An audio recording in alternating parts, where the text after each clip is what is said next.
TV조선 열혈 기자들이 직통으로 전해드립니다. 보도본부 핫라인 지금부터 시작합니다. 저는 엄성섭입니다. 아스트라제네카 백신의 부작용으로 꼽히는 희귀 혈전증으로 인한 사망자가 국내에서 처음으로 발생했습니다. 30대 남성이 희귀 혈전증으로 숨지면서 일부에서는 아스트라제네카 접종에 대한 연령 기준을 이제 상향해야 되는 것 아닌지에 대한 우려의 목소리까지 나오고 있습니다. 오늘 보도본부 핫라인 이 소식부터 짚어보겠습니다. 아스트라제네카 백신을 맞은 30대 남성이 희귀 혈전증으로 숨지는 사례가 국내에서 처음 발생했습니다.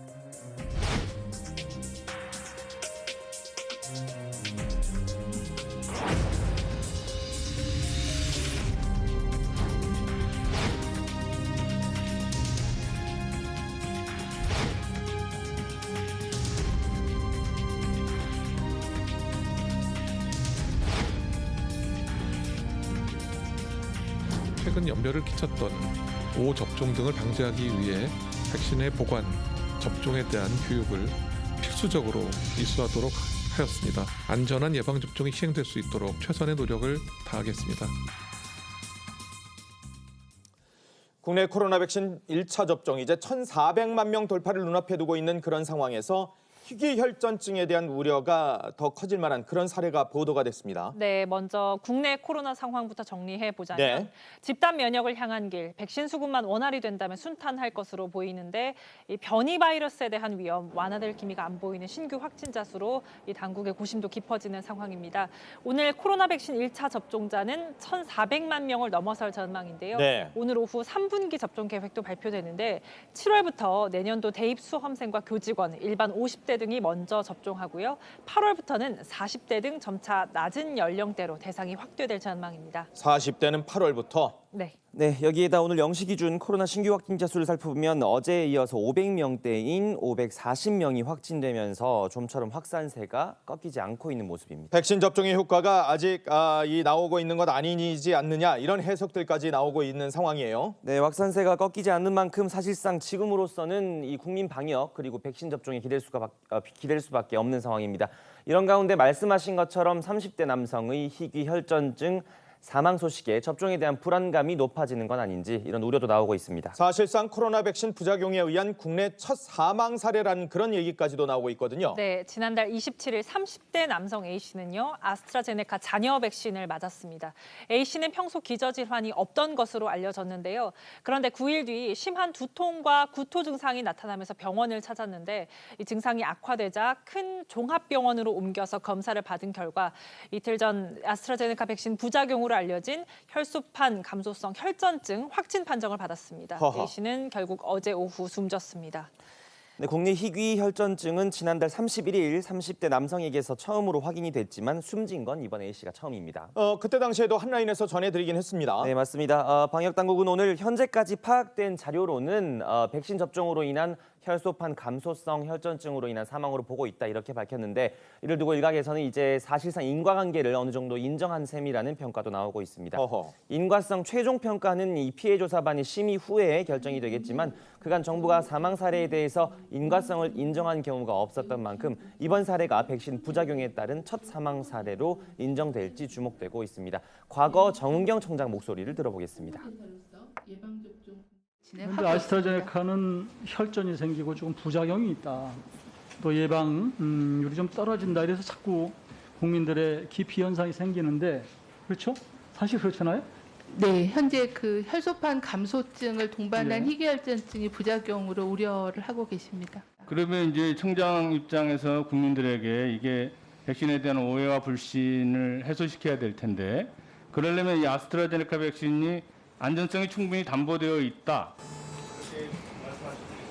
현재 아스트라제네카 백신인 경우에는 영국에서 이제 가장 많이 한 2천만 명 이상 접종을 했는데 100만 명당 한 5명에서 8명 정도의 희귀혈전증이 보고가 되었고요. 희귀혈전증이 있지만 굉장히 드물고 그 위험보다는 이득이 훨씬 상회하기 때문에 접종을 지속하고 있는 그런 상황입니다. 그래서 네, 아스트라제네카 부작용으로 알려진 희귀 혈전증 사망으로 전문가들 사이에서는 이 접종 연령을 재검토해야 되는 것 아니냐는 목소리도 나오고 있습니다. 아스트라제네카는 사실 희귀혈전 우려로 해서 30대 이상, 30살 이상만 접종할 수 있었는데 지난달 희귀혈전증 판정을 받은 남성도 30대. 그런데 이번에 희귀혈전증 판정 후에 사망한 남성도 30대예요. 네, 때문에 접종 연령을 올려야 한다는 목소리도 나오고 있는데요. 예. 해외를 보면요. 최근 이탈리아에서는 혈전 부작용 우려로 60세 미만에 대해 아스트라제네카 백신 접종을 중단했고요. 예. 아스트라제네카 백신 모국인 영국도 지난 5월 연령 제한을 30세 아래에서 40세 아래로 상향했습니다. 그러니까 이탈리아에서는 60세 이상에게만 접종을 하게 되고 아스트라제네카 모국인 영국 역시도 40세 이상에게만 접종을 하고 있는 그런 상황이다. 네, 이런 상황에서 국내에서도 아스트라제네카 접종 후 희귀 혈전증 판정을 받고 숨지는 사례가 나오니까 지금이라도 이 아스트라제네카 백신의 연령대별 위험과 이득 분석을 다시 해서 접종 대상 연령을 50대 이상으로 높여야 한다는 전문가들의 목소리가 나오고 있습니다. 예. 또 다른 전문가는 연합뉴스를 통해서 지금이라도 아스트라제네카 접종 연령을 조절하는 방안을 검토해야 할 것, 얀센 백신도 같은 상황이라고 말했습니다. 그러니까 얀센도 사실 아스트라제네카와 같은 희귀혈전 우려가 나오면서 30세 미만 접종이 지금 불가한 그런 백신으로 지금 우리나라가 지금 해놓은 상황이거든요. 네, 그렇습니다. 얀센 백신 역시 아스트라제네카와 마찬가지로 바이러스 벡터 방식으로 개발돼서 희귀 혈전 문제가 보고되고 있는 만큼 얀센을 향한 우려도 커질 수가 있는 대목입니다. 희귀 혈전 사망 사례가 백신 부작용으로 인한 사실상 첫 사망 사례로 인정될 가능성이 커 보이는 만큼 백신 접종 속도 전에 악재로 작용하는 건 아닌지 이런 우려도 나올 만한 대목입니다. 네, 이렇게 백신 접종 후 사망이나 부작용들이 이어지는 상황에서 정부가 이상 반응에 대한 조사를 더욱 철저히 해야만 하는 상황인데요.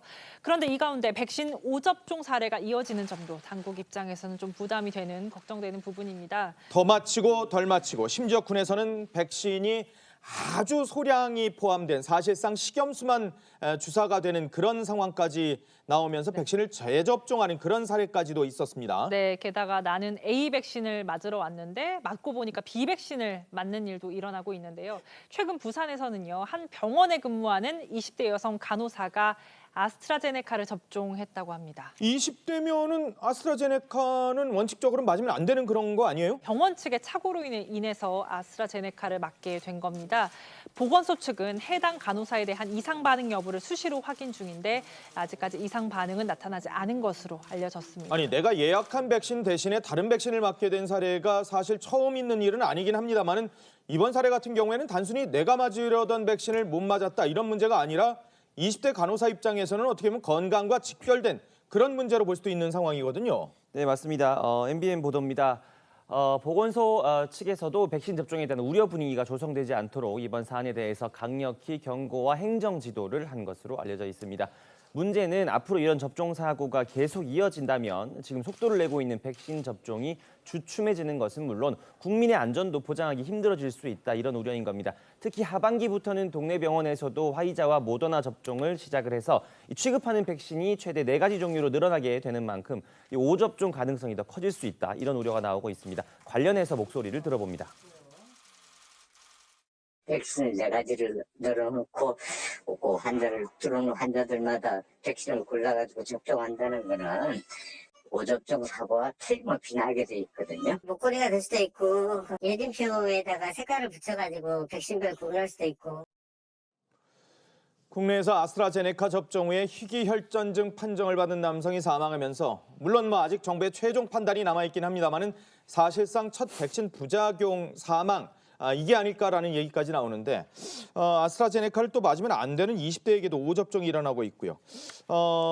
백신 접종이 사실 순항하고 있는 상황이긴 하거든요. 정부의 목표치를 넘어서는 그런 상황이 있고 백신 수급도 이제는 어느 정도 안정화되고 있는 그런 상황. 백신 종류도 다양화되고 있긴 합니다만은 사실 이런 경우들 하나하나가 국민들 입장에서는 좀 불안할 수도 있고 이런 것들은 사실 일어나면 안 되는 일이긴 하거든요.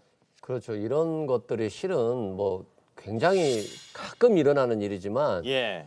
이 사안 때문에 굉장히 불안해 하시긴 해요. 예를 들어서 군대 내에서 식염수 백신을 맞았다거나 또는 20대 여성 같은 경우는 화이자를 맞아야 되는데 그렇죠. 아스트라제네카를 맞았다거나 이런 것들이 결국에는 실수인데 실수는 언제든지 일어납니다. 아, 그렇죠. 실상. 맞아요, 사실. 그래서 실은 의사도 간호사도 직원도 같이 중복 체크가 돼야 되거든요. 예. 우리가 꼭 뭐 백신 분야뿐만이 아니라 모든 사회에서 이런 실수들은 일어나는데 다행히도 이런 실수가 치명적인 결과로 이어지지는 않았습니다만 언제든지 뭐 그럴 가능성은 상존하기 때문에 예. 주의해야 될 것 같고 또 이번 사례 같은 경우는 실은 혈소판 감소증 희귀혈전이잖아요. 네. 이런 것들은 뭐 영국이나 미국에서도 보고가 되는 상황이고 그렇죠. 그렇기 때문에 부작용 보고 사례가 된 사례여서 이번이 인과관계가 인정되는 사례가 되지 않을까 싶습니다. 아하, 예. 네, 국민들 사이에서는 변이 바이러스 확산에 대한 우려도 커지고 있는 상황인데요. 그렇죠. 전파력이 더 강하다고 알려진 영국발 변이, 거기에다가 인도발 델타 변이까지 확산할 조짐 보이고 있는 그런 분위기거든요. 네, 게다가 방역 의식 좀 느슨해지는 것 아닌지 우려도 나오고 있습니다. 시민들의 목소리 들어보시죠. 더워가지고 마스크 쓰기도 되게 힘드네요. 처음하고 나서부터는 또 마음이 원래까지 맞아. 접종 증명서를 받고 주더라고 있어요. 그럼 안 소일이지. 7월부터 마스크. 자, 아시다시피 하지만 지금은 절대로 방심을 해서는 안 되는 상황입니다. 영국의 백신 1차 접종률 80%, 미국은 65%에 이르고 있는데 이들 국가에서 델타 변이 바이러스로 확진자가 다시 늘고 있는 만큼 아직 백신 접종률이 20%대에 불과한 우리나라는 더욱 방역에 고삐를 죄야 하는 그런 상황인 겁니다. 예.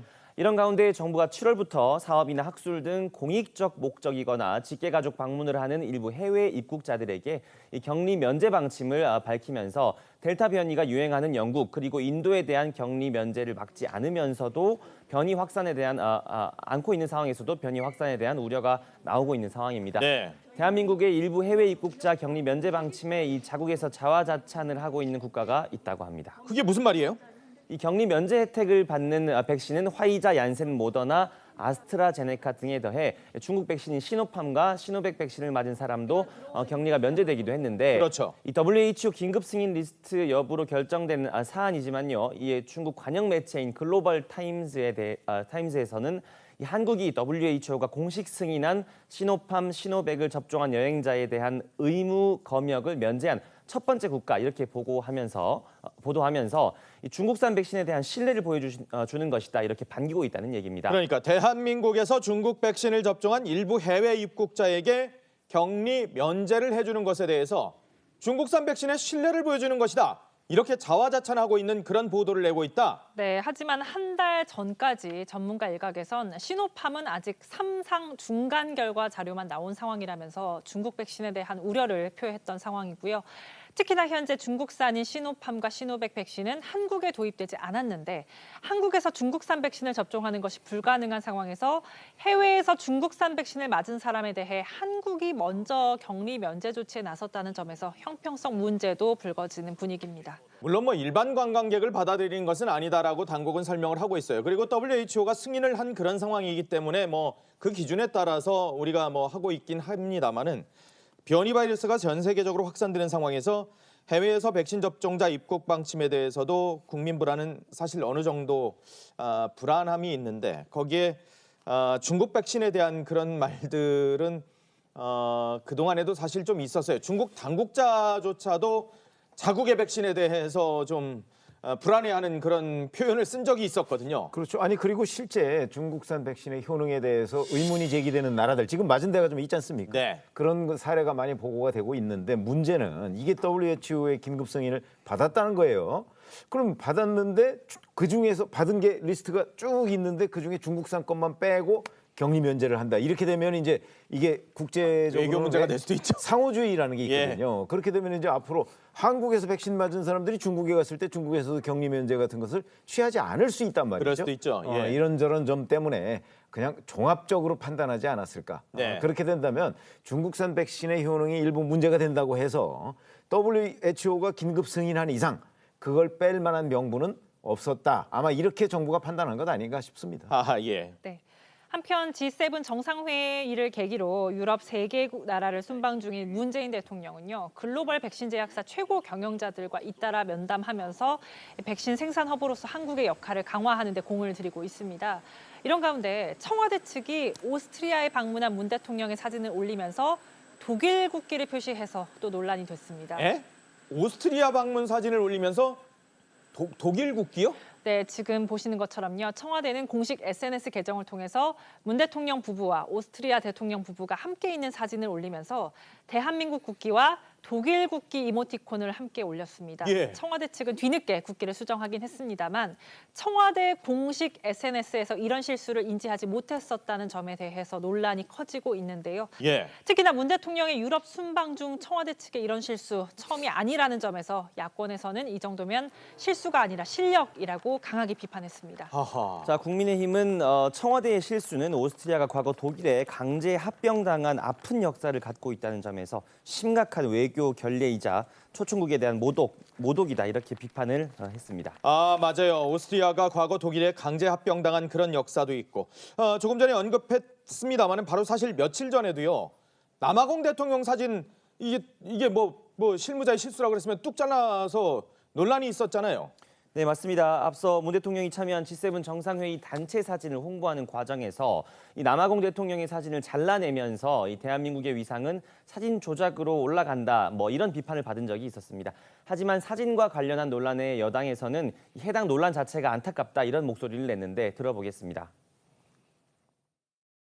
일각에서는 또 모 언론에서는 사진을 가지고 또 뭐라고 트집을 잡더라고요. 예. 이게 맞냐 이게 어떠냐라고 하는 건데 사진을 찍는 배치, 사람을 어떻게 배치하느냐는 주최국이 정하게 돼 있습니다. 제가 만나본 모든 사람들이 대한민국의 능력과 성과를 인정했습니다. 심지어 부러워하는 겁니다. 이런 건 대통령이 한 게 아니라 대한민국 국민 전체가 이룩한 성과인데 이런 논란 자체가 참으로 안타깝고요. 자, 하지만 박수현 대통령 국민소통수석은 한 매체를 통해서 이 남아공 대통령을 잘라낸 사진 논란에 대해서 의도를 갖고 한 것은 아니지만 이 많은 언론이 외교적 결례가 아니냐고 지적을 했고 이 바른 지적으로 본다면서 신중하게 접근하겠다 이런 입장을 밝혔습니다. 이게요. 이런 실수로 인해서 국제망신이 되지 않는 그런 상황이 돼야 되는 건데 지금 정부의 실수라고 하지만 이게 과연 이게 최근 들어서 계속 그래요. 그러니까 능라도를 이게 또 영상에 넣어가지고 문제가 된 게 한 2-3주 전이었던 것 같고요. 남아공 대통령 사진이 또 잘린 것도 불과 며칠 전이었고 지금 독일하고 오스트리아 국기를 지금 실수로 잘못 넣은 것도 지금 이어지고 있고.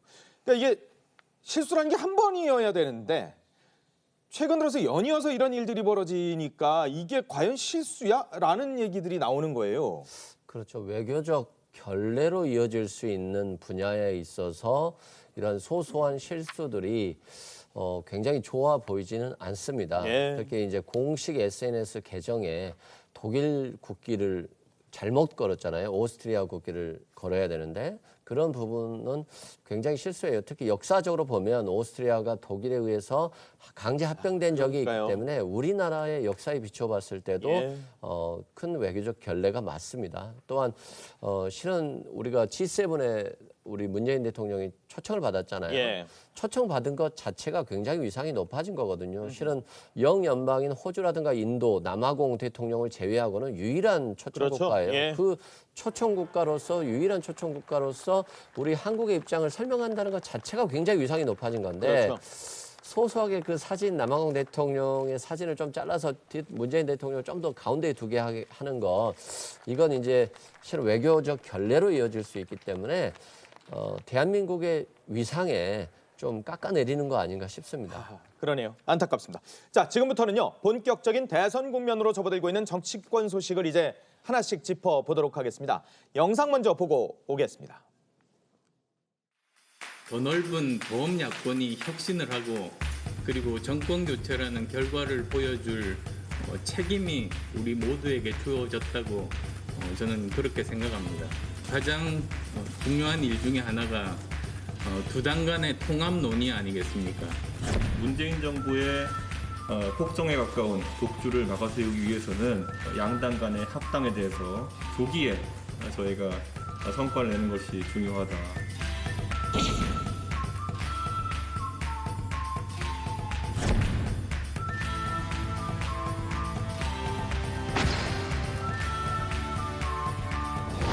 지금 정치를 할지 안 할지 이런 애매한 상태에 있는 것보다는 빨리 링 위에 올라오는 게 그게 국민에 대한 도리 아니냐. 국민의힘에서 이기는 것만으로는 큰 의미가 없다. 보수와 중도를 이탈한 진보 세대까지 아울러 승리해야지 이게 집권 이후에 안정적 국정 운영까지 도모할 수 있겠다.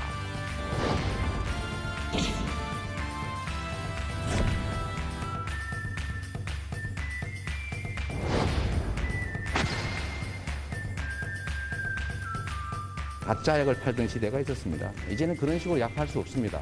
저는 자제해야 된다고 생각합니다.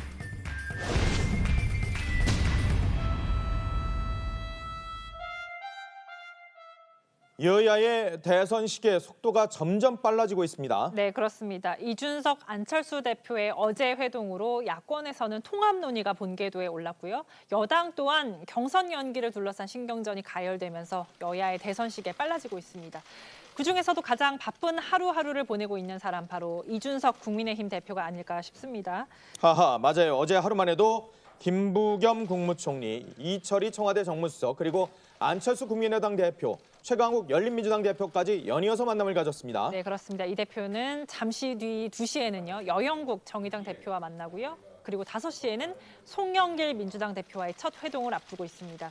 사실 이준석 대표와 송영길 대표의 만남은 이 대표가 당대표로 선출되기 전부터 상당한 관심을 받아왔습니다. 586 운동권 세대의 송영길 대표, 그리고 헌정사상 거의 최초에 가까운 30대 보수 야당의 대표와의 만남. 민주당에서는 사실 이 두 사람이 마주하는 그런 모습 자체가 민주당이 좀 나이든 정당으로 오히려 더 낙인 찍히는 것 아니냐, 이런 우려도 사실 일부에서는 있었거든요. 네, 그렇습니다. 이 대표의 나이는 36살이고요. 송영길 대표의 나이는 58살입니다. 송 대표도 사실 그렇게 많은 나이는 아니에요, 네, 당대표로서. 근데 이제 나이만 봐서는 20살이 넘게 차이가 나고요. 또 정치 경력으로 봐서는 이준석 대표는 0선, 송영길 대표는 5선 중진으로서 이제 정치 경력에서도 크게 대조가 됩니다. 잠시 뒤 첫 회동을 가질 두 사람, 이제 어제 서로에 대해 어떤 얘기를 전했는지 먼저 들어보시죠. 국민의힘은 지난 6.11 전당대회에서 이준석 대표 체제를 출범시켰습니다. 국민의힘이 탄핵의 강을 넘어 합리적인 보수로 발전해 가기를 기대합니다. 이준석 국민의힘 당대표는 중단되었던 여야정 상설협의체 참여 의사를 표시했습니다. 새로운 변화의 시작입니다. 환영합니다.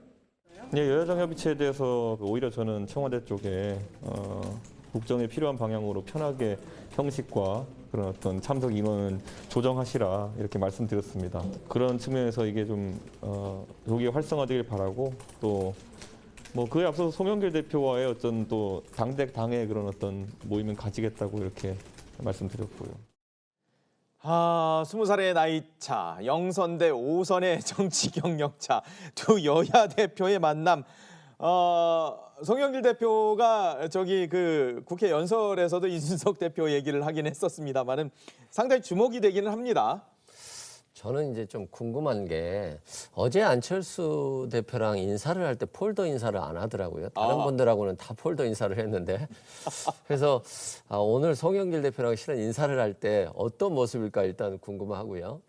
0선이냐 5선이냐는 큰 차이가 없는 것 같아요. 왜냐하면 이준석 대표가 뭐 10년간 정당 활동을 하면서 최고위원도 많이 하고 워낙 TV 토론도 많이 나왔기 때문에 본인의 의사를 정확히 표현하는 표현력이 있잖아요. 그렇기 때문에 뭐 의사소통에는 문제가 없을 것 같은데, 문제는 이제 송영길 대표의 경험이냐 아니면 이준석 대표의 참신함이냐 새로움이냐인데, 이준석 대표의 참신함 새로움이 정말 여의도의 표본이 될 수도 있는 거고 또 실패할 수도 있는 거잖아요.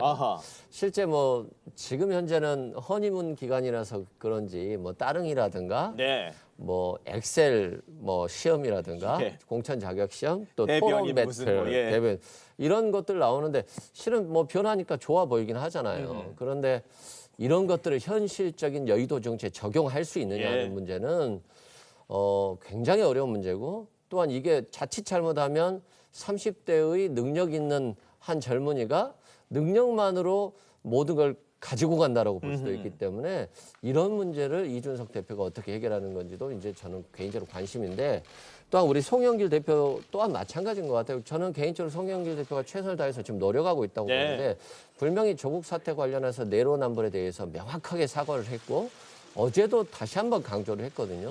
이제는 우리가 혁신하지 않고 내로남불을 보여준다라고 한다면 정권을 유지하기는 어렵다라고 이제 절박감을 가지고 있는 것이고, 또한 권익위의 부동산 조사와 관련해서도 실은 잘잘못을 따지기 전에 국민 눈높이에 맞춰서 벌써 12명을 탈당 권유했었거든요.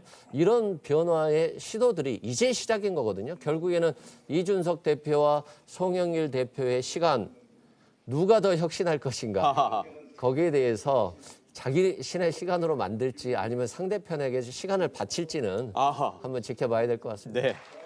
네, 이준석 대표 어제 오늘 정부와 여야 대표들을 잇따라 만나면서 본격적인 여의도 정치에 돌입했다, 이런 평가를 받고 있습니다. 자, 이런 이 대표의 등장이 이 사안마다 극명하게 입장 차이를 보이고 있는 이 정치권에 어떤 변화를 가져올지도 관심이 쏠리는 대목입니다. 어제 이준석 대표를 만난 사람들의 모습은 어땠는지 영상으로 준비했습니다. 함께 보겠습니다.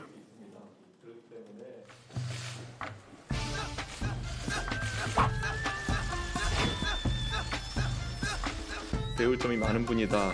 사적으로는 저희 아버님께서도 우리 김부겸 총리님에 대한 좋은 말씀을 항상 많이 해주셨습니다. 에너지를 전 국민들한테 몰고 와 주신 것, 30대 당 대표가 되신 것 다시 한번 축하드립니다. 반갑습니다. 네, 감사합니다. 같이 해야지 이게.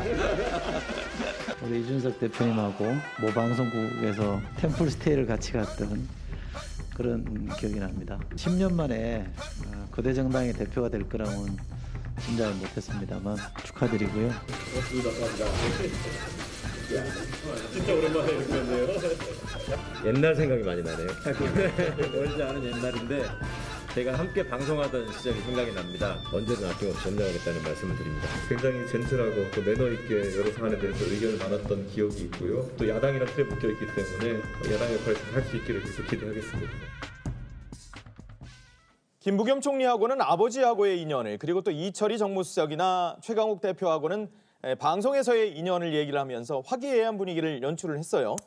네, 그렇습니다. 뭐 특별한 인연이 없던 김부겸 총리와 이준석 대표의 만남, 처음에는 살짝 어색한 분위기가 느껴지기도 했지만 이 대표가 김 총리와 경북고 서울대 동문인 아버지를 언급하면서 화기애애한 분위기로 바뀌었습니다. 이 대표는 사적으로 아버지가 김 총리에 대해서 좋은 말을 많이 해줬다고 이야기를 했고, 그러자 김 총리도 새로운 시대의 변화에 대한 에너지를 국민들에게 몰고 와주는 것에 대해서 감사하다, 이렇게 덕담을 건넸습니다. 뒤이어 방송 출연 등으로 인연이 있었던 이철희 정무수석과 최강욱 대표를 만난 이 대표는 과거 인연을 강조하면서 협치를 당부하기도 했습니다. 네, 어제 가장 주목됐던 안철수 대표와의 만남 역시 시작은 화기애애했습니다. 안 대표는 전날 백신을 접종한 이 대표에게 몸은 좀 괜찮느냐며 먼저 첫인사를 건넸고, 이 대표도 저희가 같은 꿈을 꿨던 시절이 생각난다며 화답했습니다. 하지만 회동 전 이미 당명 변경 등 합당 방식에 이견이 드러났던 때문인지 비공개석상에서의 기류는 다소 어색했다고도 전해집니다. 어제 두 사람의 만남도 영상으로 준비했습니다.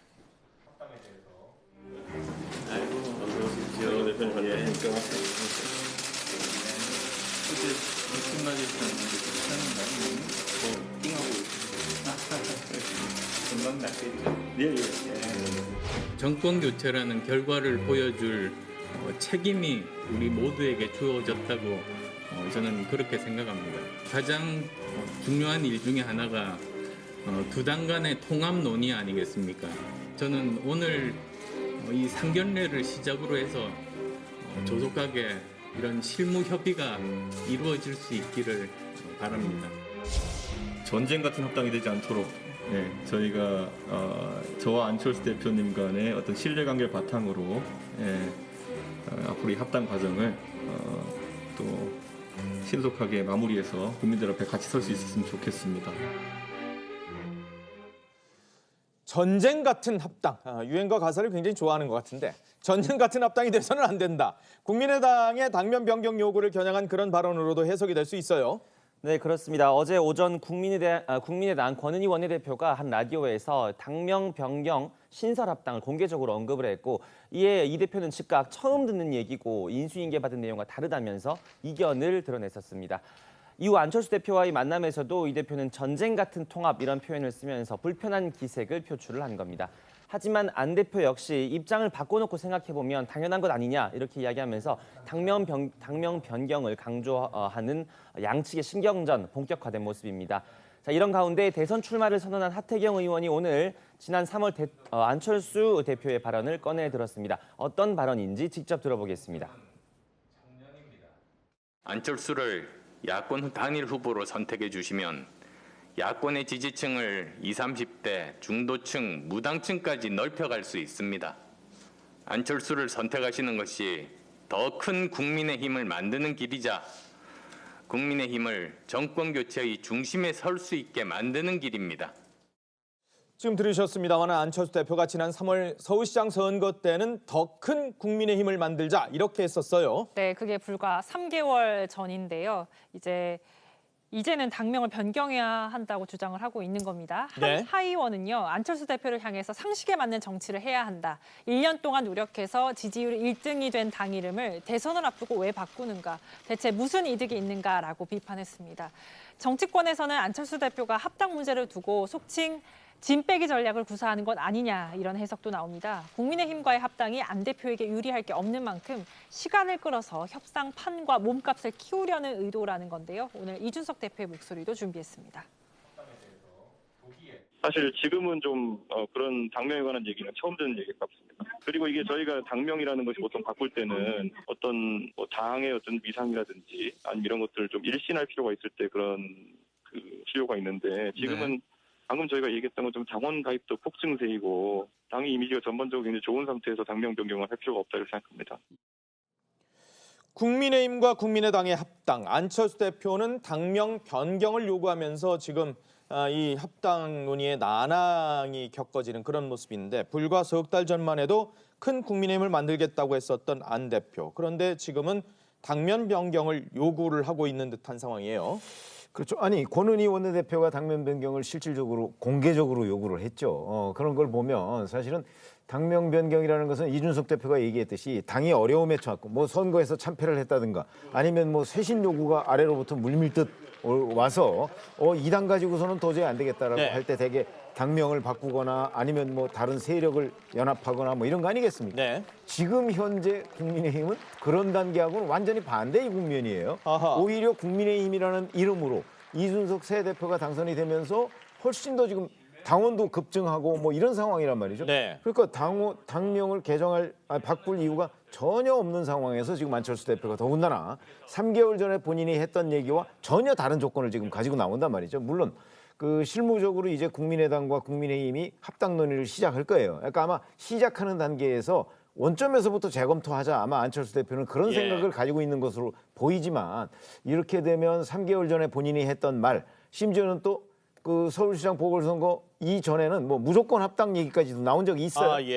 그렇게 되면 결국 본인의 어떤 정치인으로서의 신뢰 뭐 이런 것까지도 저는 함께 문제가 될 소지가 있기 때문에 아무리 협상의 시작 단계라고는 하지만 지금 몇 개월 전의 말을 이렇게 전부 다 뒤집는다? 아마 저런 걸 협상 과정에서도 계속 고집을 한다 그러면 결국 합당을 하지 않겠다는 쪽으로 입장이 바뀐 것 아닌가. 아마 이런 의심을 받기에 충분한 내용입니다. 네, 말씀하셨듯이 이준석 대표 등장 이후에 국민의힘 분위기가 참 달라지고 있다 이런 평가가 나오고 있습니다. 실제로 이 대표 당선 이후에 국민의힘 온라인 입당이 폭발적으로 늘고 있는데 최근 2주 동안에만 10,000명에 가까운 사람이 온라인으로 입당을 했습니다. 그래요? 네, 특히 눈에 띄는 부분은 이 60%가 30대 이하다 이런 부분입니다. 자, 그러니까 2030 세대의 국민의힘 입당이 급증하고 있는 상황이라는 거예요? 네, 맞습니다. 기존 당원의 70%가 50대 이상인 걸 감안을 하면 상당히 놀라운 변화입니다. 여기에 새로 입당한 사람 중에 88.4%는 남성이라는 점도 주목을 해볼 만합니다. 이렇게 새로 가입한 당원들은 월 1,000원의 당비를 석 달간 내면 책임 당원이 돼서 향후 대선 경선 때 투표권이 주어지게 됩니다. 자발적으로 입당을 한 만큼 적극적으로 투표할 가능성이 높기 때문에 현재 영남과 50대 이상 위주의 이 당원 지형에도 변화가 예상되고 있습니다. 2030 세대의 보수 정당 입당 러쉬. 사실 어떻게 보면 정치권에서는 좀 놀랍기도 하고 또 낯설기도 한 그런 측면도 있습니다. 네, 이 놀랍고 낯선 상황은 오늘 이준석 대표의 라디오 인터뷰 중에도 벌어졌습니다. 아니, 라디오 인터뷰에 왜요? 네, 어떤 일이 있었는지 직접 들어보시죠. 혹시 그 대표께서는 지금 이 지하철 타고 출근 중이신 건가요? 예, 지금 5호선입니다. 5호선이 제일 시끄러워가지고 원래. 예, 아니 지하철 그 벨소리가 들려서요. 어떻게 차는 이용 안 하세요? 제가 뭐 그 일정에 따라 가지고 뭐 지방을 가거나 아니면 경기도 뭐 교외권 이렇게 가거나 할 때는 차가 편할 수도 있기 때문에요. 네. 차도 이용할 수 있는데 최대한 제가 뭐 서울 시내 이동할 때나 아니면은 저희 집 상계동에서 여의도 나올 때는 제가 원래 하던 대로 그냥 지하철 타고 나옵니다.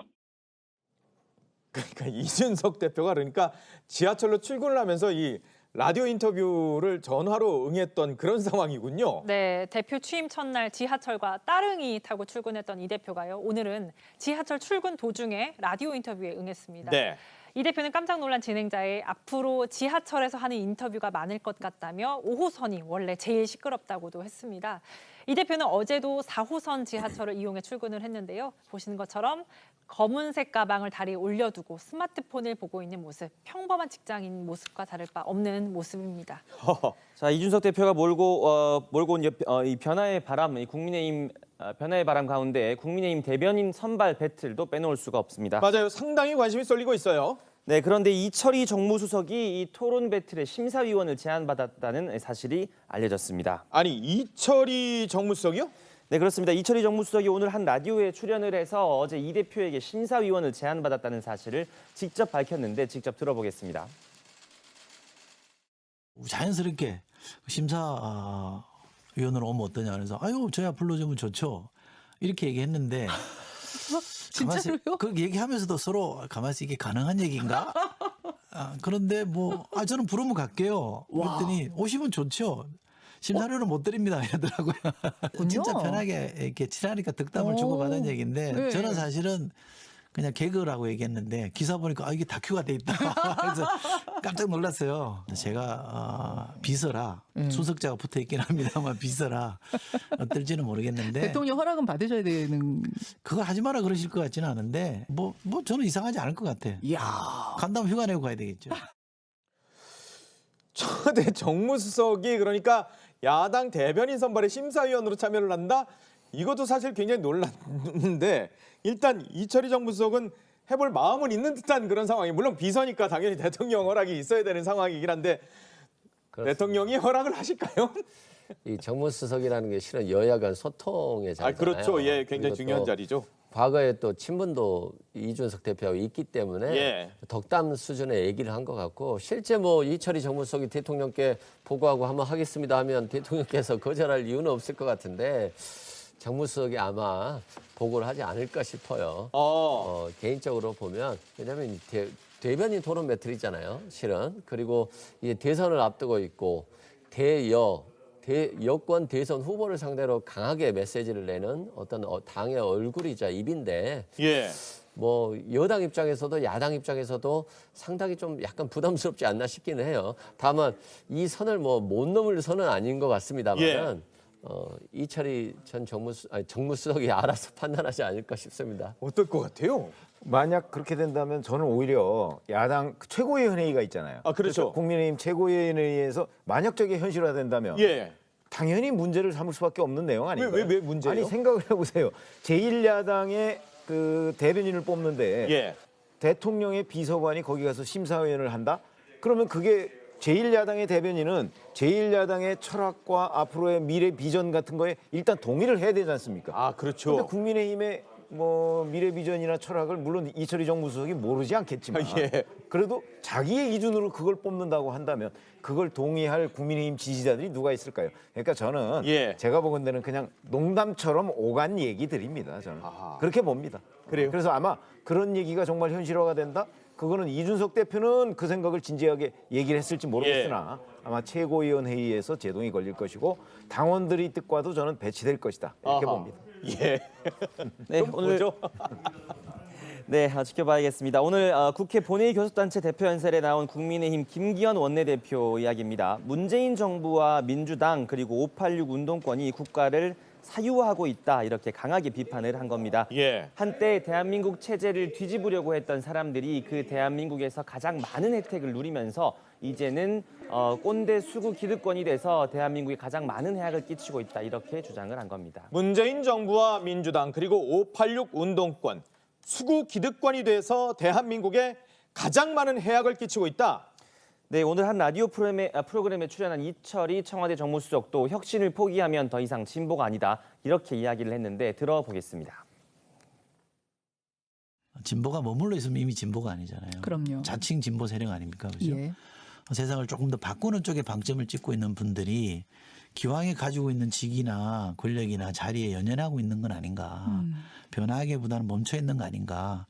그 지점을 좀 반성해야 된다고 생각하고요. 네.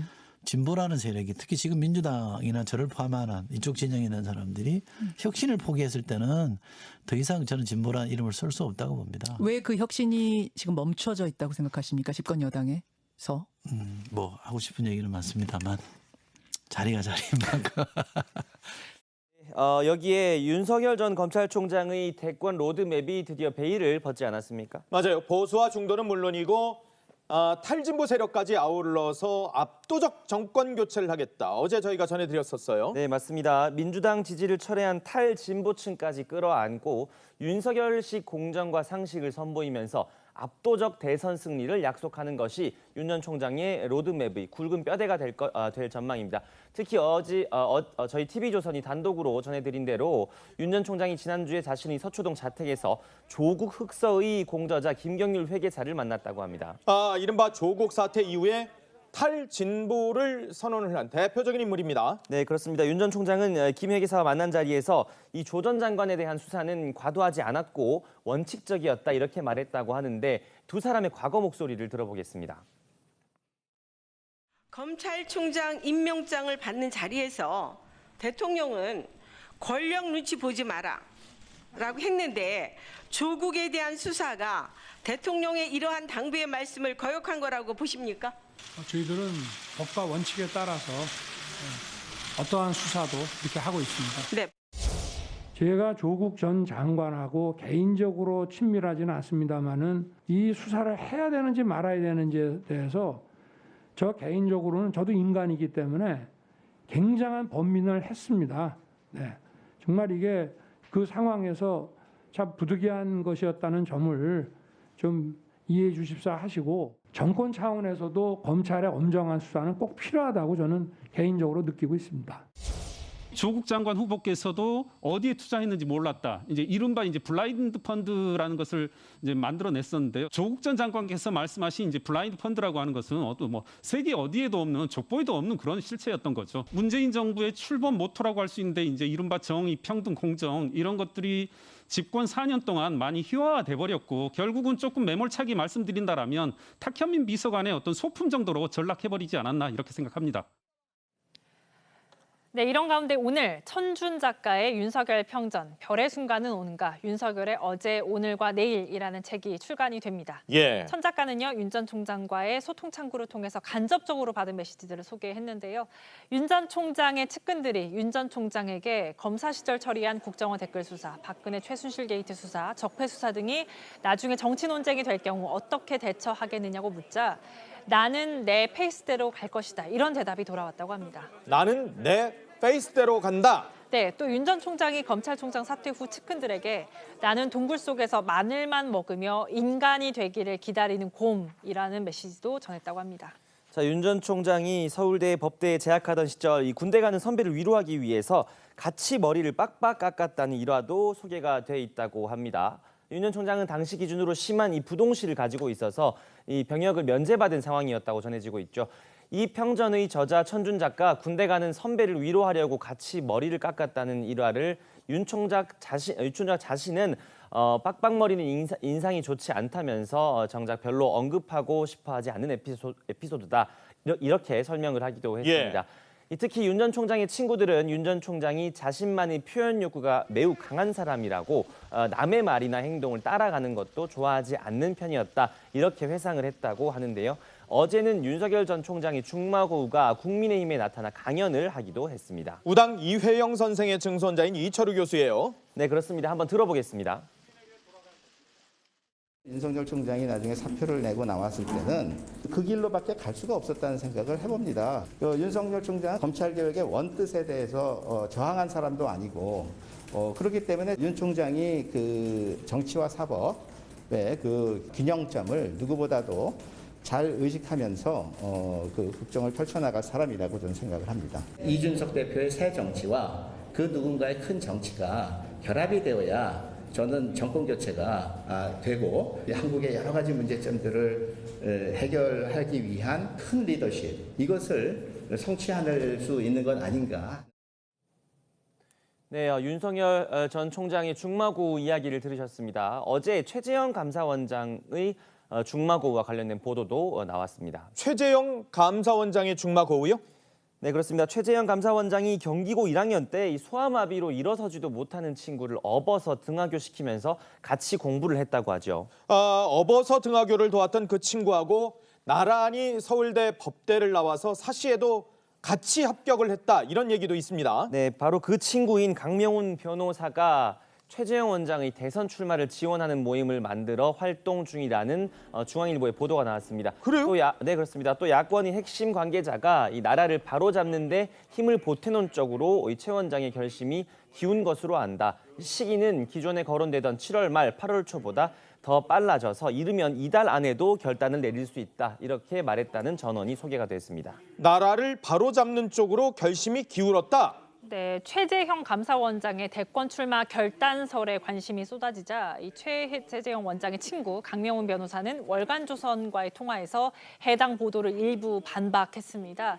대선 지원 모임이라기보다는 가까운 친구 2~3명이 모여서 최재형 원장 대선 출마와 관련해서 이야기를 나누는 정도라고 했고요. 최 원장이 대선 출마를 결심하지 않은 상태다. 따라서 정식 모임도 없는 상황이다. 이렇게 밝혔습니다.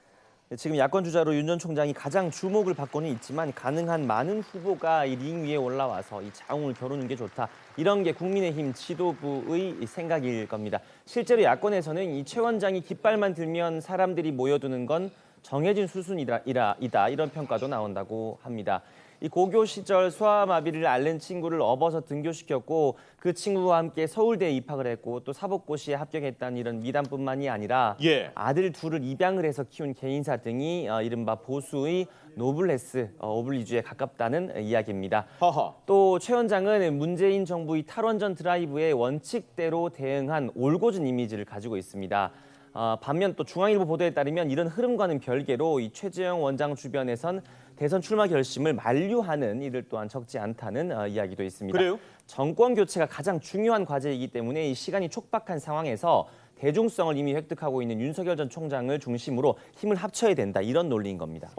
네, 어찌됐든 윤 전 총장의 이름과 함께 최재형 감사원장의 이름도 계속 거론이 되고 있는데요. 이준석 국민의힘 대표는요. 반문 빅텐트를 만드는 것이 자신의 소명이라고 말하기도 했었죠. 윤 전 총장을 추격하고 있는 국민의힘 다른 대권 주자들 목소리도 들어보겠습니다. 문제는 좀 모호하다. 너무 자신감이 없는 것 같다. 화법이 뭐 뚜렷하지 않고 좀 이렇게 추상적으로 하거나 비유적으로 하거나 그러니까 국민들이 잘 못 알아듣게 말씀하신다는 거죠. 안철수 대표가 사실은 윤석열 1기거든요. 안철수 신드롬이 확 떠졌잖아요. 그렇죠. 근데 이게 이제 점점 이제 저물었던 이유가 그런 모호한 화법 때문에 그래요. 국민과 제대로 소통을 하지 않고 선문 다 받으시 그리고 나중에 또 피해 나가려고 하고 그런 전철을 밟지 않기를 바랍니다. 정치를 시작하겠다라는 말씀은 공식 선언을 안 하신 상태에서 대변인은 있고 이런 상태가 보니까 좀 보통 우리 상식하고는 좀 안 맞고 정치를 하면 자기가 나서서 국민들한테 제가 왜 정치를 하고 바로 직전까지 검찰총장이었는데 제가 왜 정치를 하게 됐는지 제가 대선에 출마하면 어떤 나라를 만들겠다는 그런 약속의 말씀을 본인 입으로 하시는 게 정상인데 지금도 대변인 통해서 아니면 뭐 여러 명의 측근을 통해서 계속 그렇게 언론에 나오니까 좀 혼란스럽고요. 네, 들으셨다시피 윤 전 총장 여권의 공격은 물론 야권 주자들에게도 비슷한 비판을 받고 있는데요. 얼른 링에 올라와서 검증을 받아라 이 얘기예요. 네, 윤 전 총장은 이에 대해서 여야의 협공에는 일절 대응하지 않겠다 이렇게 말했습니다. 일절 대응하지 않겠다. 네, 윤 전 총장은 이동훈 대변인을 통해서요. 내 갈 길만 가겠다. 내 할 일만 하겠다. 여야의 협공에는 일절 대응하지 않겠다 이렇게 밝혔습니다. 또 국민 통합을 해서 국가적 과제를 해결할 수 있는 큰 정치만 생각하겠다. 국민이 가리키는 대로 큰 정치를 하겠다 이렇게 강조했습니다. 아까 윤석열 평전에도 보면은 나는 내 페이스대로 간다 이런 얘기를 했다. 뭐 이게 소개가 돼 있었는데 오늘도 그러니까 내 갈 길만 가겠다 이런 메시지가 나왔다. 네, 그렇습니다. 대권 도전을 시사한 이후 이제 윤 전 총장의 도덕성 검증이나 이 국민의힘 입당 문제를 둘러싼 비판들이 제기되기 시작하니까 불쾌한 기색을 드러낸 것으로 풀이되고 있습니다. 이준석 대표의 반응도 궁금하실 텐데요. 직접 들어보시죠. 윤석열 전 검찰총장이 오늘 내 갈 길만 가겠다. 여야 협공에는 일절 대응 안 한다라고 입장을 표명하셨는데 좀 어떻게 생각해요? 뭐 제가 봤을 때는 그 대선을 앞두고 어차피 야권 단일 후보를 향한 각자의 어쨌든 조금 다른 생각들이 노정될 수는 있겠지만은 저는 어쨌든 윤석열 총장의 행보는 최근에 그 공보 라인 정리되면서 명확하게 전달받고 있다고 생각하고요. 저는 저희 당의 입장도 그런 어떤 정보를 바탕으로 명확하게 가져가도록 하겠습니다. 그리고 저는 윤석열 총장이나 잠재적인 우리 당의 야권의 대선 주자가 될 수 있는 분들과의 이견이 자주 노출되는 것은 최대한 피하려고 합니다. 네. 비슷한 점을 많이 강조하겠습니다. 네. 탈진보 세력까지 아울러서 압도적 정권 교체를 목표로 하는 윤석열 전 총장. 그런데 여야 할 것 없이 지금 아니 그럴 거면 직접 말하고 움직이지 왜 대변인 통해서 아니면 사진 통해서 언론 통해서 그러느냐 이 협공을 당하고 있어요. 그렇죠. 아니 링에 빨리 오르라 하는 얘기가 직접 얘기하라는 거거든요. 네. 사실은 검찰총장 시절에는 검찰총장이 기자들하고 직접 만나는 경우가 거의 없습니다. 예. 그렇죠. 늘 대변인을 통해서 하거나 아니면 뭐 일부 검사들을 통해서 총장의 입장이 이런 것이다라고 했는데 지금 총장 그만뒀잖아요. 그렇죠. 그렇기 때문에 적어도 이제 대선 도전을 선언하겠다는 거는 뭐 명확한 것으로 보이는데 예. 6월 말 7월 초 얘기를 했지 않습니까? 그렇죠. 대변인을 통해서. 예. 이렇게 되면 이제 그와 관련한 얘기들은 본인 입을 통해서 국민들한테 전달이 돼야지 지금도 무슨 모든 얘기를 거의 다 대변인을 통해서 한다는 것은 정치인의 자세는 아니다 하는 것이 저는 여야 모두에게서 지금 나오고 있죠. 예.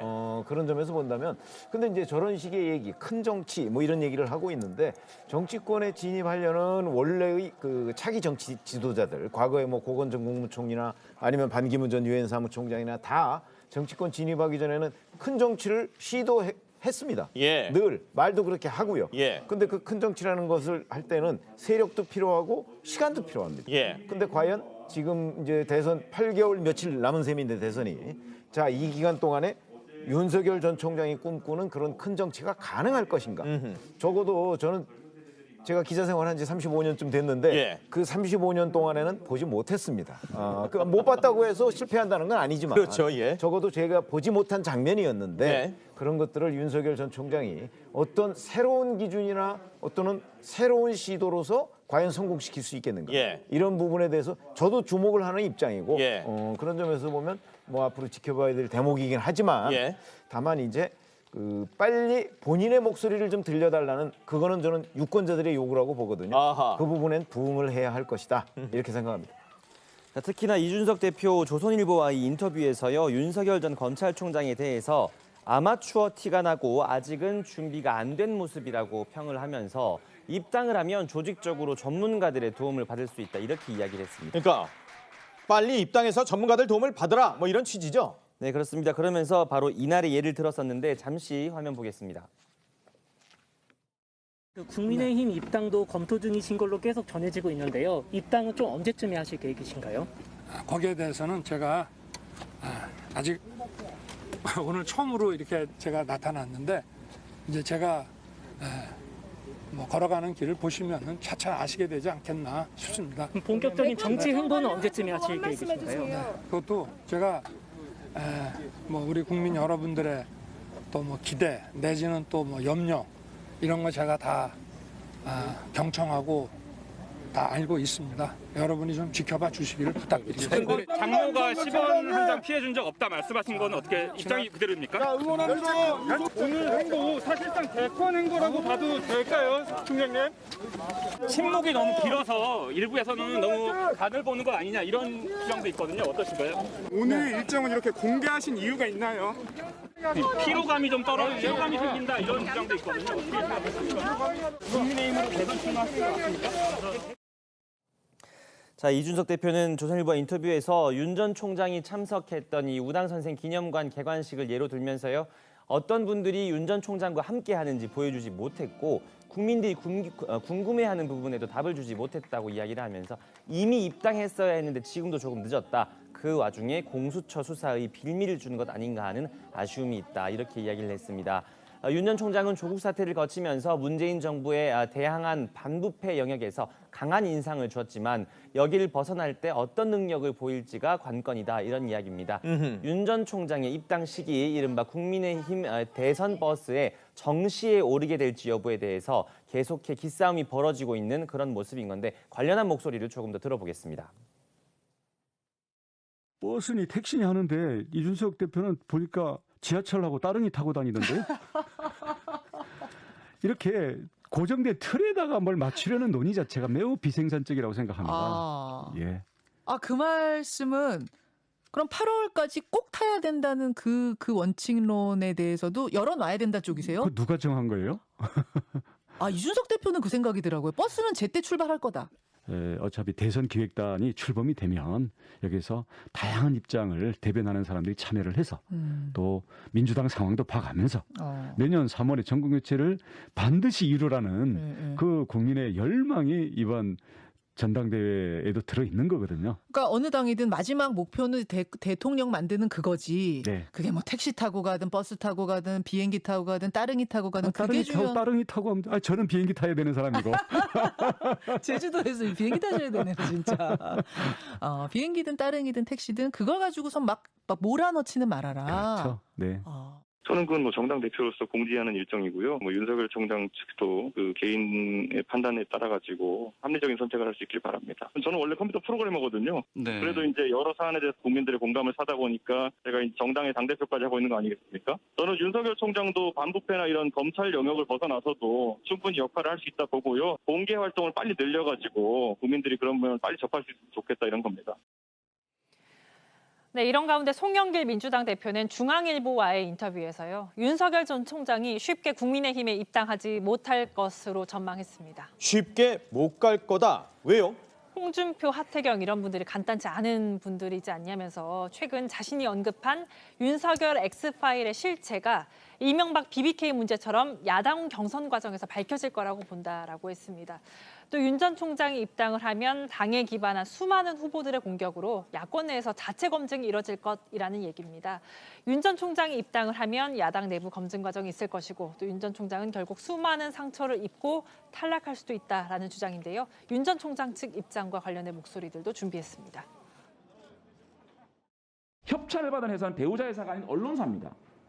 배우자 회사가 언론사에게 위탁받은 거거든요. 이것을 너무너무 자세하게 김종민 의원이 설명해주고 있습니다. 배우자 관련된 협찬을 받았는데 뭐 자료가 어쩌고 하는데 그 배우자 관련 회사가 협찬을 받은 게 아니에요. 그 팩트 자체가. 협찬을 받은 회사는 언론사입니다. 그 배우자 회사는 그 언론사하고 같이 주간을 위탁받아서 운영한 회사에 불과한 거예요. 협찬의 액수 내용하고 전혀 관계가 없어요. 이거 클리어 됐죠? 여당에서는 검증용 X파일을 쌓아놓고 있다. 실체 좀 파악하고 계세요? 전혀 파악을 못하고 있습니다. 좀 알려주시기 바랍니다. 총장께서는 글쎄요. 제가 그 부분에 대해서 물어본 건 아닌데 당당하게 아마 공세가 오더라도 당당하게 본인이 뜻을 하시니까요. 전혀 그렇게 게 없다라는 입장이 아닌가 싶습니다. 민주당 송영길 대표의 사견이긴 합니다만 윤석열 전 총장이 쉽게 국민의힘에 입당은 못할 거다. 왜? 입당을 하는 순간 국민의힘 주자들이 X파일 검증을 해나갈 것이다. 그러면 상처만 입고 탈락할 수 있다. 이 얘기거든요. 실은 송영길 대표 입장에서 보면 이런 국민의힘과 윤석열 전 총장의 갈등 관계가 이어지길 바라죠. 그런 측면의 어떤 얘기로 보여지고요. 예. 실제 이제 윤석열 전 총장의 입당이 상당히 부담스러워지고 있고 빨리 입당하라고 압박을 하는 건지 아니면 빨리 와서 검증받고 뭐 링 위에서 얼마나 버티나 보자인 건지 약간 헷갈리기 시작하는 것 같습니다. 아하. 특히 이준석 대표 같은 경우는 뭐 공부에 강박관념을 갖지 마라. 빨리 들어와라. 안철수 대표와의처럼 실수하지 마라. 타산지석으로 삼아라. 이런 표현들 굉장히 이제 강한 메시지를 내고 있잖아요. 그리고 이제 국가 운영 능력을 보여라. 라고 하기 때문에 실질적으로 압박으로 느껴질 거예요. 국민의힘에 들어가서 국민의힘이 방어막이 돼줄 수도 있지만 국민의힘이 들어갔더니 오세훈과 안철수 현상이 나올 수도 있습니다. 안철수 대표 지지율 1위였습니다만 오세훈 후보와 하다가 오세훈 후보의 지지율 키워지고 결국 시장은 오세훈 후보가 됐잖아요. 지금 국민의힘 지지율이 40%에 오르면서 하태경 또는 유승민 또 홍준표 대표가 전 대표까지 돌아오니까 원희룡 지사도 있고요. 굉장히 한판 붙어보자 할 수 있다 이런 뭐 자신감이 좀 커 나가는 거 아닌가 싶고 또 윤석열 전 총장의 어떤 어려운 부분은 한 분이 있는 것 같아요. 공정의 문제로 떴잖아요. 그리고 그 공정은 뭐 내로남불, LH 사태에서 뜬 거잖아요. 그런데 윤석열 전 총장의 장모 사건은 공정과 직결되는 문제거든요. 예를 들면 의료법 위반이라든가 국민의 세금과 관련한 어떤 사기 사건과 기소가 됐기 때문에 이런 부분에서 윤석열 전 총장이 이제 본인의 입으로 뭐 10원 한 장 피해를 준 적이 없다라고 말했는지는 모르겠습니다만 물론 뭐 정진석 의원이 잘못 전달했다고 그랬습니다만은 이 부분에 있어서는 국민의 공정의 마음에 어떻게 답변할 것인지에 대해서는 굉장히 궁금한 사안인 것 같습니다. 더불어민주당 대선 경선 일정이 임박한 가운데요. 여당에서는요. 경선 연기론 둘러싼 당내 갈등이 격화되고 있습니다. 예정된 일정은 사실 올 9월이에요. 네, 민주당 당원 당규에 따르면요. 대선 180일 전까지 대선 후보를 선출해야 된다고 돼 있는데요. 그래서 이제 다음 대통령 선거일이 오는 2022년 3월 9일인 것을 감안하면은 올해 9월 10일까지 후보자 선출이 이루어져야 한다는 계산이 나옵니다. 여기에 이낙연 전 대표와 정세균 전 총리가 공개적으로 경선 연기 방안에 무게를 실으면서 이재명 지사 측 반발이 심화되고 있는 상황입니다. 이 신경전이 정말 아주 팽팽합니다. 네, 그렇습니다. 이재명 지사는요. 가짜 약장수가 가짜 약 팔던 시대는 지났다고 이런 격한 표현까지 동원해가면서 반대했습니다. 그러자 이낙연 전 대표 캠프 측 윤영찬 의원은요. 건강한 토론조차 봉쇄하겠다는 폐쇄적 인식에 심각한 유감을 표현한다고 반박을 했습니다. 그리고 오영훈 의원도 약장수 발언 지나치다면서 자제해야 한다고 밝혔습니다. 관련 목소리들 모아봤습니다. 정치에서 자꾸 흥행 얘기를 하는 경향이 있는데 한때 가짜 약장수들이 사람들을 모아놓은 다음에 가짜 약을 팔던 시대가 있었습니다. 이제는 그런 식으로 약 팔 수 없습니다. 의원분들을 향해서 그런 표현을 했다고 해도 과언이 아니지 않습니까? 저는 자제해야 된다고 생각합니다. 저렇게 서로 목소리만 높여서는 풀리지 않을 수도 있어요. 안 될 것 같은데. 네, 그래서 민주당은 어제 오후 비공개 최고위원 회의를 열어서요. 경선 연기와 관련된 의견을 공유했습니다.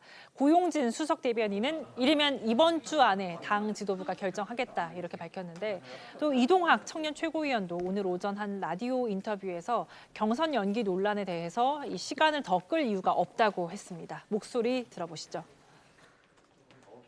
경선 일정 관련해서는 최고위원들의 여러 의견을 대표께서 청취를 했고 연기 또는 현행 원칙 유지 여부는 빠른 시간 내에 짧게는 이번 주 내에 지도부가 결정을 하겠다는 것이 대표의 입장입니다. 경선 같은 경우는 뭐 후보들 중에서도 연기를 해야 된다라고 주장하는 분들이 있잖아요. 이거는 어떻게 보세요? 그것도 저희 민주당 지도부가 빠르게 이제 결정을 내려야 되겠다고 생각을 하고 있습니다. 그래서 이번 주 중에 그런 모든 논란, 논쟁 이런 것들을 다 정리하려고 합니다. 이번 주 중에 이거를 반드시 정리를 하고 넘어가야 된다는 생각입니다. 더 끌 이유도 없고요.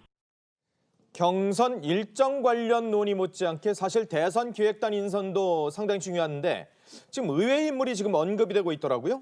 네, 그렇습니다. 자, 오늘 오전에 김영호 민주당 의원이 김원희 의원에게 보낸 문자 메시지가 한 언론에 포착이 됐습니다. 이 대화에서 김원희 의원이 대선기획단 총감독 후보로 서수민 전 KBS 개그 콘서트 PD를 만나본다고 언급을 했고, 서수민 전 KBS 개그 콘서트 PD가 언급이 된 건데요. 김영호 의원은 단장은 전현직 의원으로 결정할 것 같다 이렇게 대답을 한 겁니다. 전 개콘 PD, 그러니까 진짜 예능 PD가 언급이 됐군요. 네, 그렇습니다. 이 보도와 관련해서 김영호 의원은 이 말도 안 된다, 아무것도 결정 안 됐다, 다 열려 있다 이렇게 답을 했습니다. 아, 말도 안 된다, 아무것도 결정 안 됐다, 다 열려 있다. 그렇지만 뭐 보도로는 전 개그 콘서트 개콘 PD 얘기까지 나오고 있는 상황들. 아무튼 여야를 떠나서 정치권에 지금 변화의 바람이 지금 막 불고 있는 것 같은데 이제 곧 대선 준비가 본격적으로 시작이 될 거예요. 민주당 당원 당규상으로는 9월에 후보를 이제 뽑는 걸로 돼 있는데 당내에서 지금 경선 일정 그리고 방식을 놓고 대권 주자들 간에도 엄청난 신경전이 지금 펼쳐지고 있어요. 이재명 지사가 여권 후보 가운데는 줄곧 1등이긴 하지만 뭐 일부에서는 또 너무 박스권에 갇혀 있는 것 아니야? 뭐 또 이런 비판을 하면서 이걸 뚫기 위해서는 경선 좀 연기해서 흥행을 위해서. 근데 이재명 지사 쪽에서는 무슨 소리, 원칙을 지켜야지, 우리가 원칙을 안 지켰다가 어땠는데 또 이렇게 얘기를 하고 있고요. 아니 근데 뭐 경선을 연기해가지고 흥행이 될 것 같으면 연기할 수 있죠. 예. 근데 경선을 연기해서 지금 흥행이 될 수 있는 사안이 아닌 것 같아요. 왜냐하면 지금 일강구도로 있잖아요. 물론 박스권에 갇혔다고 하지만 일강구도입니다. 그런데 2위나 3위들에 대한 반전 가능성이 상당히 높다라고 한다면 당연히 경선을 연기해서라도 흥행을 해볼 수 있는 사안이 될 것 같아요. 그럼에도 불구하고 지금 반전 가능성은 별로 없어 보여요. 그런데 두 개의 권투시합이 이루어지는데 국민의힘 후보들은 여러 명이 나와서 서로 치고받고 하면 실은 재미있을 수 있거든요. 흥행해서 성공할 수도 있거든요. 근데 같은 시기에 한다라고 한다면 오히려 흥행해서 더 참패할 수도 있습니다. 그런 데다가 이건 제 개인적인 생각입니다만 지금 이제 국민의힘 같은 경우는 여론조사 비율에서 민심의 비율이 굉장히 높아요. 그렇죠. 이번에도 5대 5였지 않습니까? 7대 3이었거든요. 7대 3이었고 뒤에서는 5대 5라고 하는데 그렇다고 한다면 민심이 당심을 굉장히 끌어갈 가능성이 높은데 반면에 민주당 같은 경우는 대의원과 권리당원의 비율이 굉장히 높아요. 그렇기 때문에 민심이 당심을 끌어가기 어려운 상황이거든요. 그렇다고 한다면 경선에 돌입해서 당내 대선 후보가 될 때까지는 대의원과 권리당원의 입맛에 맞는 말을 할 수밖에 없고 이것이 곧 민심과 괴리될 수가 있거든요. 그렇다고 본다면 오히려 빨리 후보자가 빨리 결정된 이후에 어떤 정책적인 차별화를 통해서 민심에 다가갈 수 있는 시간이 필요하다는 거고 과거의 전례도 봐도 후보자가 빨리 선출된 후보가 대부분 당선이 됐습니다. 실질적으로 그런 측면에서 오히려 경선 시기의 문제보다는 경선 룰이나 흥행을 할 수 있는 경선 방법에 대한 고민들을 해보는 게 좋겠다라는 생각이 듭니다. 물론 뭐 사견입니다. 네, 여권 대선 주자들의 행보 눈여겨볼 필요가 있습니다. 유력 대선 주자인 이재명 경기도지사 오늘 경남도청을 방문을 해서 김경수 지사를 만났습니다. 경기도와 경상남도의 상생 번영을 위한 협력 방안을 논의하기 위해서 마련된 자리라고 합니다. 일각에서는 업무 협약이란 명분을 통해서 이재명 지사가 친문의 핵심인 김경수 지사를 만나서 본격적인 친문 끌어안기에 나서는 것 아니냐 이런 분석도 나오고 있습니다. 이재명 지사가 친문 끌어안기에 나섰다? 네, 그렇습니다. 이런 가운데 정세균 전 총리는 이 강한 대한민국 경제 대통령을 슬로건으로 내세우면서 대선 공식 출마를 선언을 했고요. 대선 출마를 예고한 추미애 전 법무부 장관은 한 라디오 프로그램에 출연을 해서 자신만큼 윤 전 총장을 잘 아는 사람은 없다. 자신은 꿩을 잡는 매라면서 윤 전 총장을 꿩에 비유하는 듯한 발언을 했습니다. 인터뷰를 들어보겠습니다. 국민의힘 지지자입니다라고 밝혀주셨고요. 이분이 추미애 장관님 제발 대선 후보 되시길 바랍니다라고 했는데 이게 보니까 이게 되지 말라는 메시지는 아니고요.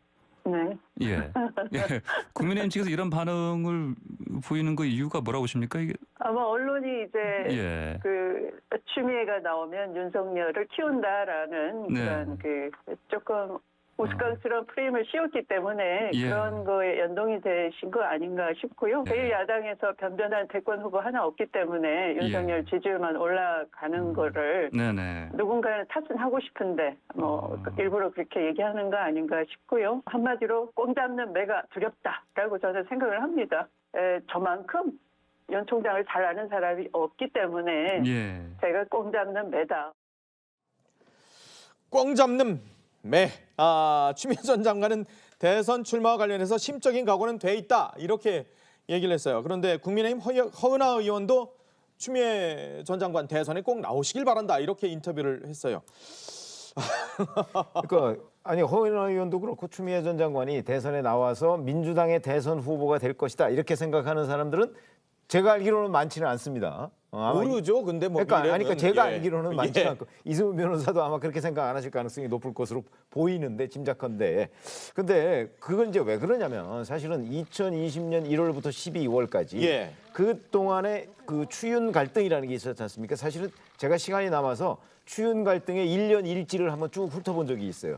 1년 일지와 윤석열 전 총장의 대선 주자 지지율 이걸 쭉 훑어본 적이 있는데 늘 윤 전 총장의 대선 주자 지지율이 이렇게 떨어지다가 추미애 전 장관이 뭐 수사 지휘권 발동하고 뭐 인사하고 뭐 이렇게 되면 또 반등하고 또 떨어지다가 추미애 전 장관의 무슨 조치가 있으면 또 반등하고 이렇더라고요. 최 편집장이 분석하신 제가 그러니까 쭉 보니까 작년 1년간 추윤 간의 갈등하고 윤석열의 지지율하고 상관관계가 있다. 상당히 묘한 관계가 있습니다. 제 개인적인 분석입니다만 그게 왜 그러냐면 한국갤럽 기준으로 따질 때 한국갤럽은 작년까지만 해도 매월 둘째 주에 지지율을 조사를 해요. 그런데 대개 보니까 첫째 주에 추미애 장관의 조치가 있었더라고요. 그런 것들을 본다면 저는 중립적인 위치에서 관찰을 해보더라도 추미애 전 장관의 윤석열 전 총장과의 갈등이 상당한 정도로 윤 전 총장의 지지율을 높이는 데 기여를 했다고 저는 보기 때문에 그러면 이제 이번에도 지금 저렇게 얘기는 하지만 결과적으로 보면 또 윤 전 총장의 지지율을 올리는 데 오히려 기여를 하는 것 아니냐 하는 얘기는 지금 민주당 내에서 저는 나오고 있다고 생각을 하기 때문에 뭐 본인이 대선 출마 여부는 그건 뭐 본인 자유지만 어쨌든 그 후폭풍도 본인과 어찌 보면 민주당이 감당할 수도 있겠다. 이런 생각이 듭니다. 이 변호사도 그렇게 생각하세요? 저는 이제 꽁 잡는 매라고 하셨잖아요. 그러니까 그건 맞아요. 꽁 잡는 매는 맞는데 사냥에 실패를 하신 거죠. 그게 좀 안타까운 부분이고 실제 검찰 개혁을 위해서 노력하신 부분에 대해서 우리가 충분히 인정해줘야 된다고 생각합니다. 그럼에도 불구하고 정말 아쉬운 부분은 좀 더 국민들이 공감하는 말과 표현으로 했었다라고 한다면 지금 추미애 전 장관의 지지도는 다르지 않았을까 싶습니다. 알겠습니다. 1분만 있다가 돌아오도록 하겠습니다. 네, 오늘 준비한 소식은 여기까지입니다. 저희는 내일 오후 1시에 더 핫한 소식으로 찾아뵙겠습니다. 보도본부 한라인.